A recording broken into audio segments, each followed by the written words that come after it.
오늘 주신 말씀은 출애굽기 29장 10절에서 37절까지의 말씀입니다.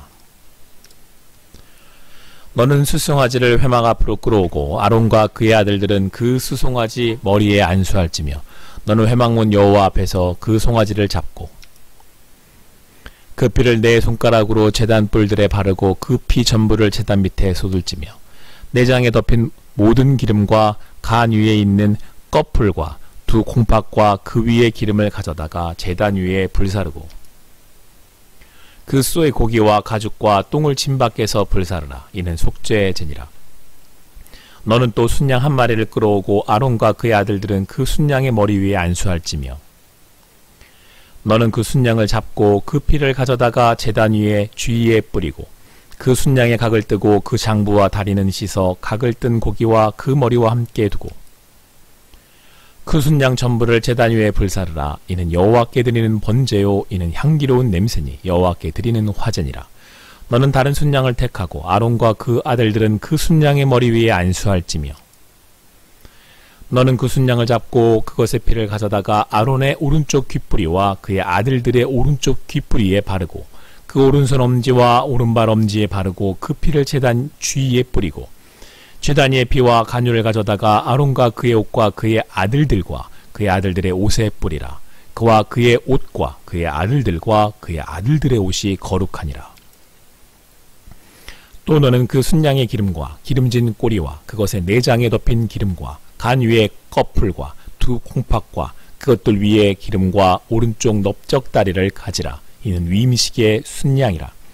또 여호와 앞에 있는 무교병 간주리에서 떡 1개와 기름 바른 과자 1개와 전병 1개를 가져다가 그 전부를 아론의 손과 그의 아들들의 손에 주고 그것을 흔들어 여호와 앞에 요제를 삼을지며 너는 그것을 그들의 손에서 가져다가 제단 위에서 번제물을 더하여 불사르라. 이는 여호와 앞에 향기로운 냄새니 곧 여호와께 드리는 화제니라. 너는 아론의 위임식 순양의 가슴을 가져다가 여호와 앞에 흔들어 요제를 삼으라. 이것이 내 분깃이니라. 너는 그 흔든 요제물 곧 아론과 그의 아들들의 위임식 순양의 가슴과 넓적다리를 거룩하게 하라.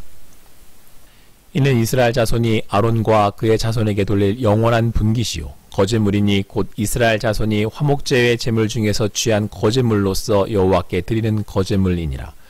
아론의 성인은 후에 아론의 아들들에게 돌릴지니 그들이 그것을 입고 기름 부음으로 위임을 받을 것이며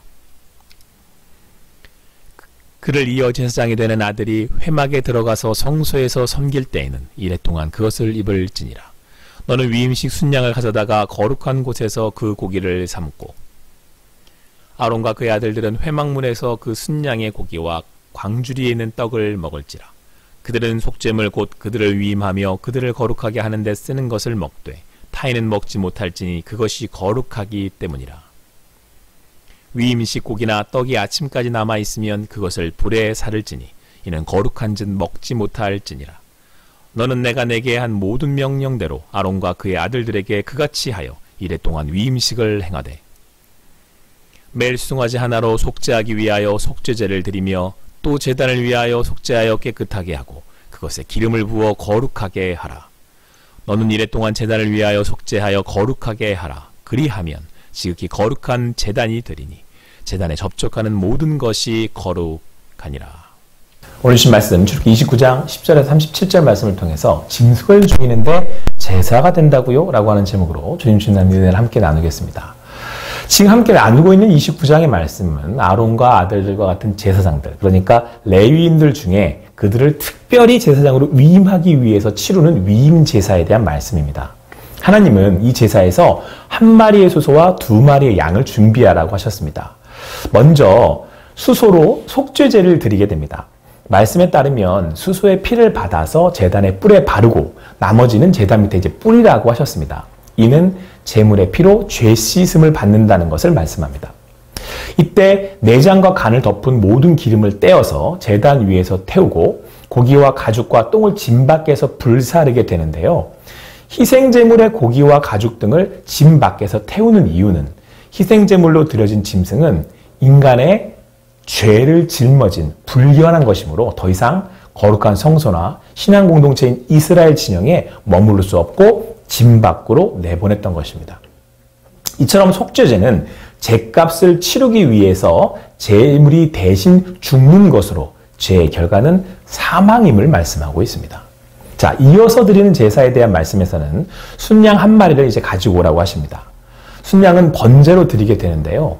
번제는 속죄 제물과는 달리 내장뿐 아니라 그 고기와 머리, 다리 부분까지 단 위에서 모두 태워야 했습니다. 성경은 이렇게 드리는 번제의 고기 타는 냄새를 향기로운 냄새라고 말씀합니다. 하나님께서 기쁘게 받으신다는 것입니다. 고기 타는 냄새는 먹고 싶은 냄새인데 성경의 표현을 생각해 보면 우리가 꽃의 향기를 맡거나 향수의 향기를 맡을 때 참 향기롭다 하지 않습니까? 하나님이 이처럼 번제의 고기 태우는 향을 그 향 자체를 아주 향기로워 하신다는 겁니다. 기뻐하신다, 즐거워하신다는 말씀입니다. 하나님이 기뻐하시는 번제는 온몸을 불태워 모든 것을 드리는 제사입니다. 그러니까 속죄제는 죄로부터 씻음을 받은 죄인이 이제는 정결하게 되는 제사입니다. 자, 그리고 바로 번제는 그렇게 정결함을 받은 우리가 하나님께 드림이 되는 것입니다. 드려질 수 있게 되는 것입니다. 속죄제를 통해서 대속함으로 죄의 문제가 해결됩니다. 죽을 수밖에 없었던 죄인이 도저히 만날 수 없었던 탕자가 다시금 하나님 아버지께 나아갈 수 있게 되었기에 아버지가 아들을 기쁘게 안으시듯 기쁘게 받으신다는 말씀입니다. 자, 이제 속죄제로 드린 수소, 번제로 드린 순양, 그리고 나머지 한 마리는 화목제로 드리게 됩니다. 화목제의 경우에는 제단 위에 있는 피를 아론과 아들들의 오른쪽 귓부리에 바르기도 하고 또 피와 기름을 가져다가 아론과 그의 옷 위에 뿌리라고 하십니다. 그러면 아론과 그의 아들들과 옷이 거룩하게 된다. 그러니까 그들이 거룩하게 된다는 말씀입니다. 이것은 속죄제를 드리고 죄의 용서함을 받은 이는 하나님으로 인하여서 거룩하게 된다는 말씀입니다. 화목제의 경우는 그 순양의 기름과 기름진 꼬리와 내장에 덮인 기름들과 오른쪽 넓적 다리를 제사장들의 몫으로 주셨습니다. 특이하게도 무교병 강주리에 있는 떡 한 개와 기름 바른 과자 한 개와 전병 한 개를 가져다가 흔들라고 하시는데요. 이것을 흔들어 드린다라고 해서 요제라고 합니다. 이렇게 흔든 것을 가져다가 제단 위에서 이제 번제물을 더하여 불사르게 됩니다. 역시 번제는 하나님이 기뻐하시는 향기로운 냄새라고 말씀하시고요. 자, 그런데 여기서 우리가 알 수 있는 한 가지는 여러분 제사의 종류가 딱히 딱 나누어지는 것이 아니라 많은 제사가 번제를 기본으로 하고 그 위에 조금씩 다른 방식과 종류에 따라 속죄제가 될 수도 있고 속건제가 될 수도 있고 화목제가 될 수도 있다라는 겁니다. 앞서 죄인된 사람이 속죄제를 통해 제물을 대신에 드림으로 죄값을 치르고 번제를 통해 하나님께 온전히 드려질 수 있게 되었습니다. 하나님께 나아갈 수 있게 되었습니다. 이제 화목제를 통하여서는 하나님과 화목하게 되었음을, 죄로 인해서 하나님을 떠난 인간이 하나님과 화평하게 되었음을 말씀하고 있는 것입니다. 이처럼 하나님과 화평하게 된 자는 이제는 하나님이 주시는 양식, 순양의 고기를 먹을 수 있었습니다. 하나님께서 우리의 진정한 양식이 되어주신다는 것이죠. 이어지는 말씀에서는 떡도 먹으라고 말씀하시는데 이것은 우리가 예수 그리스도의 살을 먹음으로 피를 마심으로 산다는 성찬을 의미하고 있습니다.